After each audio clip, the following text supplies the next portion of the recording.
What do you do when you come to a season where you have to start all over again?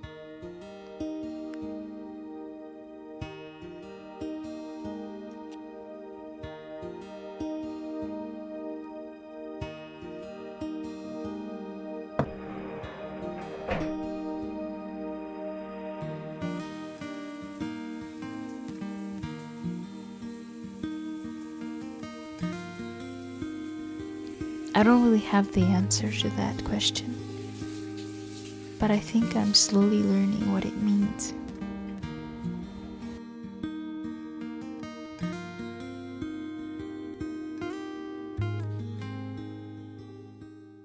I used to think growth meant constantly pushing, doing more, and achieving. But I'm learning that growth can also look like the small wins. The everyday efforts, being stretched, failing, trying again, maybe even starting all over. I'm learning to overcome my fears instead of allowing them to define me. And I think that's what this past year has been for me.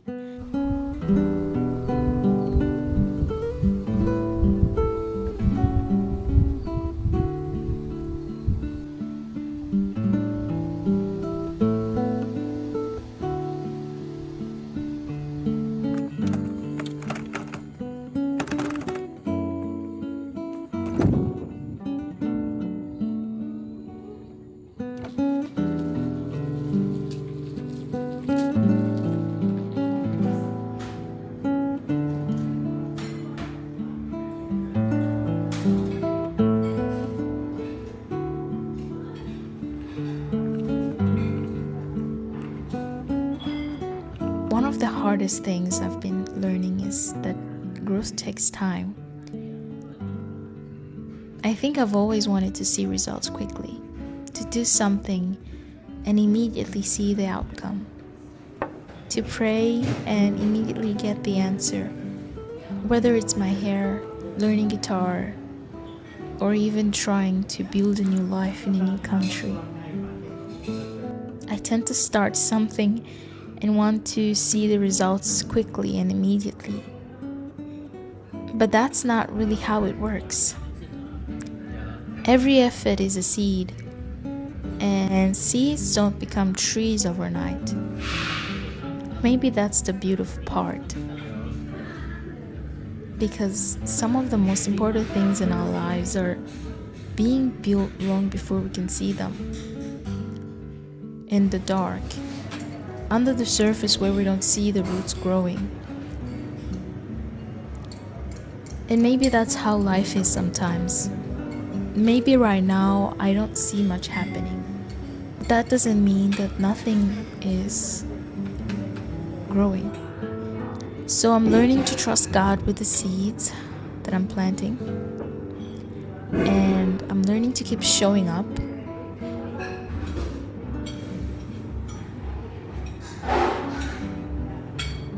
But most of all, believing that God, in His time, will show me the fruits of my labor.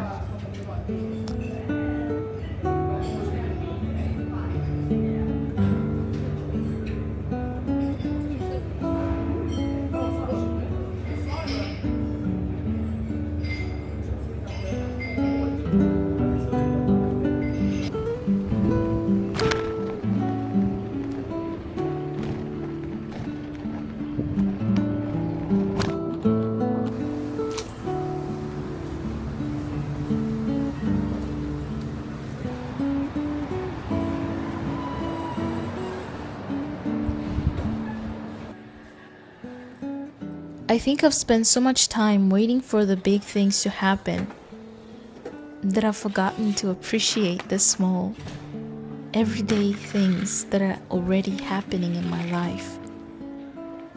To appreciate the quiet mornings, the beautiful sky, time and space to think and allow myself to grow.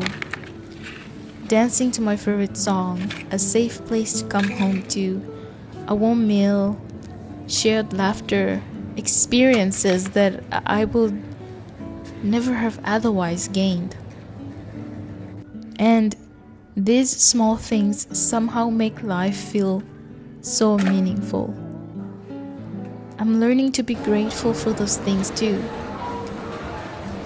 Not just to await where I'm going, to want to be in the future.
I've also had to come to terms with not having all the answers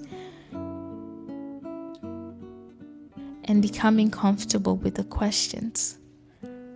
Learning that I can be grateful and still want more. That I can be uncertain and still have faith.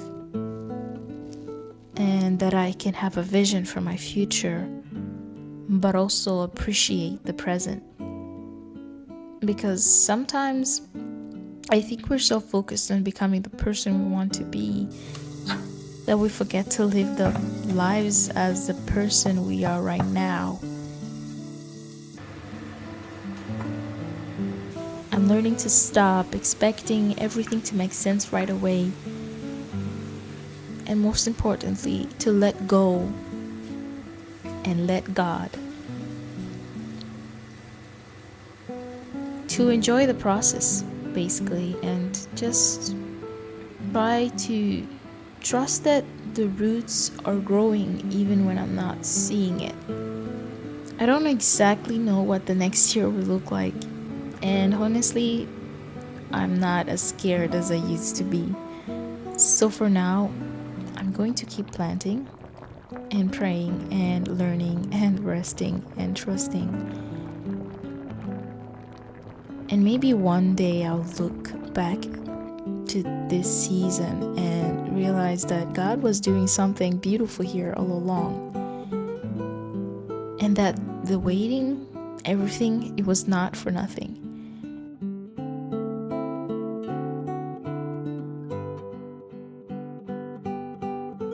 But it was all a part of a bigger plan. So if you're watching this and you're also in a season where you don't really know what you're doing, I hope you know you're not behind. You don't have to have your whole life figured out. You don't have to have it all planned out, all mapped out. You're allowed to take your time, and you're allowed to fall and make mistakes. You're allowed to change your mind. You're allowed to grow slowly, and you're allowed to become someone you haven't met yet. So maybe instead of asking ourselves, when will I become the person I want to be?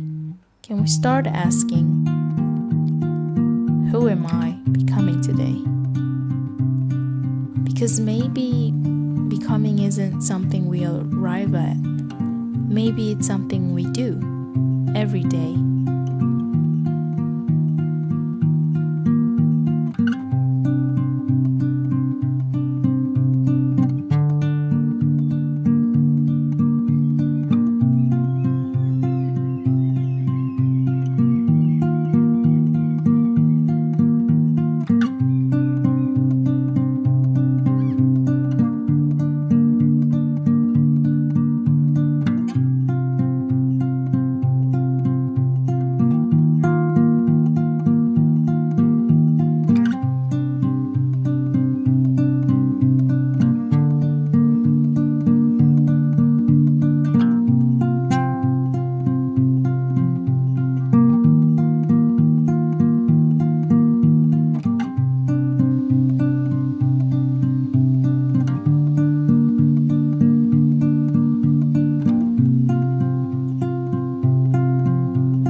There's some cheese.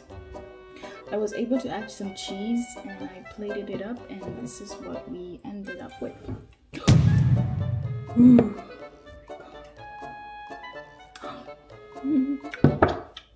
Mm.